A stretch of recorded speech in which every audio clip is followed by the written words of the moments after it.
Good afternoon all of you. तो बच्चों, जो हम साहित्यिक विधाएं जिनमें से नाटक शिक्षण पढ़ रहे हैं, पिछली कक्षा में हमने नाटक शिक्षण का अर्थ, महत्व और उद्देश्य पढ़ लिया है।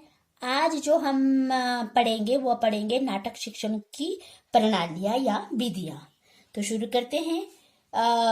जैसा कि मैंने आपको पहले भी कहा है कि विद्यार्थियों के मानसिक बौद्धिक स्तर के अनुसार नाटक शिक्षण के उद्देश्य निर्धारित होते हैं। ऐसी स्थिति में जब नाटक शिक्षण के उद्देश्यों में भिन्नता हो, तब नाटक शिक्षण की विधियों में भिन्नता होना स्वाभाविक ही है, क्योंकि जो शिक्षण उद्देश्यों के अनुरूप ही शिक्षण विधियों का प्रयोग होता है और नाटक शिक्षण में हम निम्नलिखित विधियों का प्रयोग किया जाता है। तो सबसे पहले जो विधि है, मैं आपको पॉइंट पॉइंट करके समझा रही हूँ, तो वो है अर्थ कथन प्रणाली। इसका मतलब ये हुआ कि जब अध्यापक या शिक्षक या तो स्वयं ही नाटक का स्वस्वर पठन करता है, या तो वह स्वयं ही आदर्श स्वस्वर पठन करता है, या वो बच्चों को, विद्यार्थियों को इसका स्वस्वर पठन करने के लिए कहता है। और जो नाटक के संवादों में प्रयुक्त कठिन शब्दों के अर्थ को वो स्पष्ट करता जाता है। जो नाटक के संवाद होते हैं, जो उसमें कठिन शब्द आए हुए हैं, उसके अर्थ भी वह अध्यापक समझा रहा होता है, स्पष्ट करता है। और नाटक के सभी शब्दों का अर्थ ग्रहण करने के पश्चात जब विद्यार्थी नाटक की कथा वस्तु को ग्रहण करने में सक्षम हो जाते हैं। सेकंड आता है व्याख्या प्रणाली। इस विधि का प्रयोग केवल उच्चतर कक्षाओं में होना चाहिए, क्योंकि छोटे बच्चे तो सिर्फ मनोरंजन के लिए नाटक देखते हैं, सुनते हैं, परंतु जो बड़े बच्चे जो उच्चतर कक्षाओं में ये जो व्याख्या प्रणाली है उसमें होना चाहिए, क्योंकि इस विधि का प्रयोग करने से पहले अध्यापक को यह सुनिश्चित कर लेना चाहिए कि जो विद्यार्थियों को नाटक के सभी तत्वों से भली भांति परिचित कर दिया है।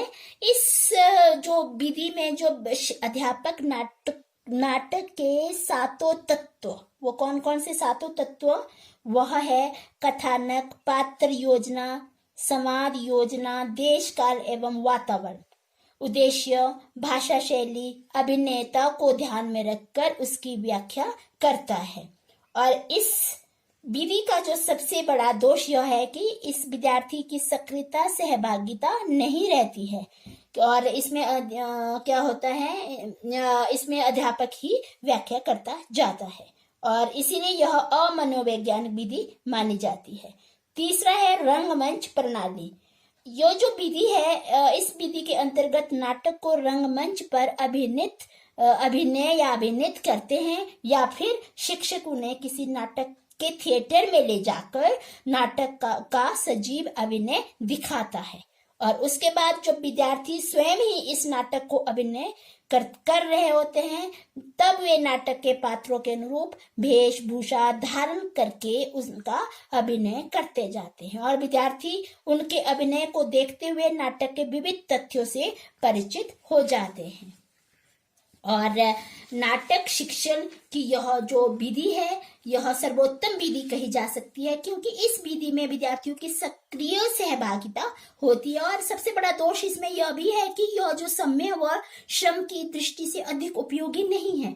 दूसरी ओर यदि पाठ्यक्रम में 1 या 2 नाटक विधांग से जुड़े अध्याय हो, तब तो इस विधि द्वारा इन नाटकों का शिक्षण किया जा सकता है, परंतु पाठ्यक्रम में नाटकों की संख्या अधिक होने पर इस विधि का प्रयोग करना संभव नहीं होता है।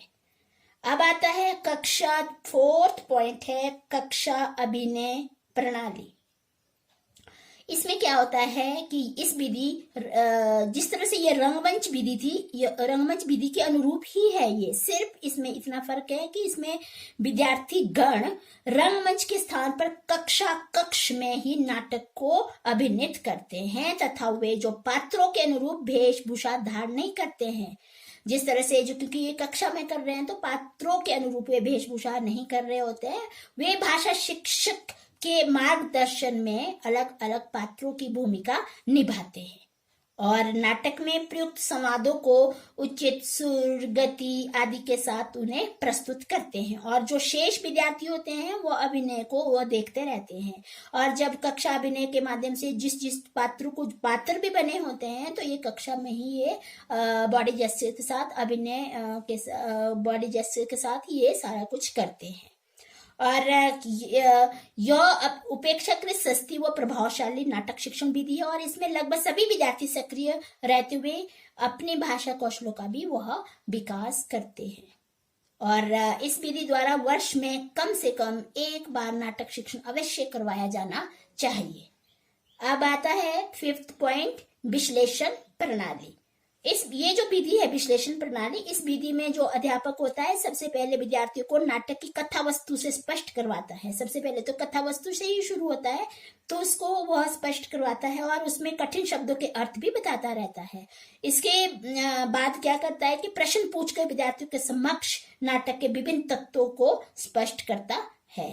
और जो यद्यपि नाटक शिक्षण की यह विधि अपेक्षाकृत उपयोगी और प्रभावशाली सिद्ध हुई है, फिर भी इसकी कुछ समस्या भी है, सीमाएं भी है।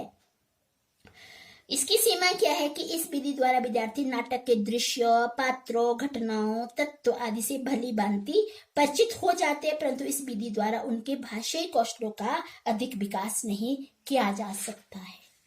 6 पॉइंट है कि समीक्षा प्रणाली।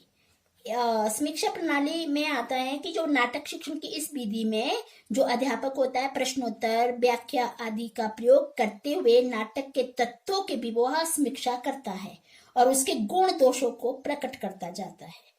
समीक्षा प्रस्तुत करने के उपरांत क्या करता है, विद्यार्थियों से नाटक के तत्वों से संबंधित अपने विचार प्रस्तुत करने के लिए वह कहता है और इस विधि द्वारा विद्यार्थी में आलोचनात्मक दृष्टि कोण का भी विकास किया जा सकता है। अब आता है 7 पॉइंट आता है आदर्श नाटक पठन प्रणाली। इस विधि में शिक्षक स्वयं ही प्रत्येक पात्र के संवाद का स्वस्वर वाचन उचित हाव भाव व अंग संचालन के साथ करता है। वह पात्रों के भाव, मनोदशा आदि के अनुरूप संवादों का उच्चारण उचित आरोह अवरोह आदि के साथ करता है। अगर आवश्यकता पड़ने पर वह कठिन शब्दों के अर्थ भी स्पष्ट करता जाता है तथा जो जटिल प्रसंगों की व्याख्या भी वह करता जाता है।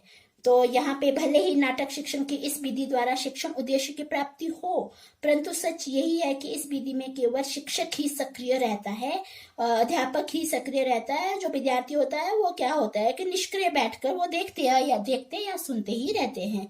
और उसमें जो शिक्षण विधि होती है यह अमनोवैज्ञानिक विधि कही जाती है, क्योंकि यहाँ सारा रोल आदर्श नाटक जो करता है वो अध्यापक ही कर रहा होता है। अब आता है 8 पॉइंट आता है संयुक्त प्रणाली। यहाँ पे संयुक्त प्रणाली का मतलब होता है कि यह जो शिक्षण विधि है ये सभी शिक्षण विधियों को सम्मिलित करता है। इस नाटक शिक्षण की इस विधि में सर्वप्रथम नाटक के संवादों का आदर्श स्वस्वर वाचन करता है तथा उसके बाद किसी एक विद्यार्थी को वही संवाद पात्र की मनोदशा, भाव आदि के अनुरूप बोलने के लिए अवसर देता है। पूरा नाटक स्पष्ट हो जाने के पश्चात वह पात्रों की संख्या के अनुरूप विद्यार्थियों को खड़ा करके प्रत्येक विद्यार्थी को एक पात्र के संवाद बोलने के लिए वह कहता है। इस प्रकार नाटक के प्रत्येक पात्र के लिए एक विद्यार्थी का चयन भी हो जाता है और उसके पश्चात क्या करता है, विद्यार्थी अपने पात्र की भूमिका उसकी उपस्थिति के अनुसार वह संवाद बोलता जाता है। तो ये थे 8 जो पॉइंट थे जो हमने इसके पढ़े। जिस तरह से पहला पॉइंट आपने पढ़ा अर्थ कथन प्रणाली, दूसरा पढ़ा व्याख्या प्रणाली, रंगमंच प्रणाली, कक्षा अभिनय प्रणाली, विश्लेषण प्रणाली, समीक्षा प्रणाली, आदर्श नाटक पठन प्रणाली, संयुक्त प्रणाली, ये 8 पॉइंट इसके प्रणालियों के थे। अब थोड़ा सा हम ये भी इसमें पढ़ते हैं कि नाटक शिक्षण के समय ध्यान देने योग्य बातें वो कौन कौन सी है। जब हम कक्षा में नाटक शिक्षण करते समय अध्यापक को निम्नलिखित बातें ध्यान में रखनी चाहिए। सबसे पहले तो उसे स्वयं शिक्षक भी नाटक में पूर्ण रुचि ले। पहले तो अध्यापक को भी जो होता है उसे स्वयं खुद भी नाटक में रुचि होनी चाहिए। दूसरा है नाटक शिक्षण आरंभ करने से पहले अध्यापक नाटक के विविध तत्वों, पक्षों आदि का ज्ञान उसे प्राप्त कर लेना चाहिए। थर्ड है कि विद्यार्थी की आयु, मानसिक स्तर के अनुसार ही शिक्षण विधियों का चयन किया जाना चाहिए। नेक्स्ट पॉइंट आता है ध्यान देने योग्य बातें कि नाटक शिक्षण के दौरान सभी विद्यार्थी पूर्ण रूप से सक्रिय रहे, ध्यान से सारे विद्यार्थी उस नाटक को सुने। और फिफ्थ पॉइंट आता है कि आवश्यकता पड़ने पर जो अध्यापक होता है हाव भाव अंग संचालन द्वारा स्पष्ट करना चाहिए जब वो आदर्श नाटक प्रस्तुत कर रहा है।